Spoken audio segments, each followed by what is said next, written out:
Neste vídeo eu vou mostrar para vocês este organizador de cabo. Eu vou deixar o link na descrição, se você quiser comprar esse modelo também.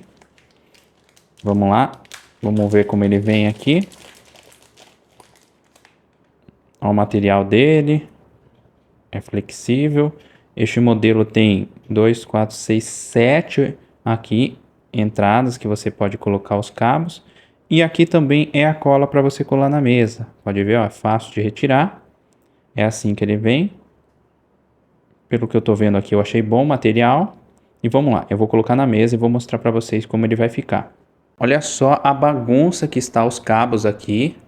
Não tem organizador. E agora eu vou colocar o organizador aqui no canto da mesa e vou colocar os cabos nele e vou mostrar para vocês como ele vai ficar. E olha a diferença. Agora muito mais fácil para usar os cabos para carregar o celular ou passar dados para o computador. Agora está tudo organizado aqui. E é esse vídeo rápido que eu queria mostrar para vocês. Caso você queira comprar esse organizador de cabo, eu vou deixar o link na descrição do vídeo.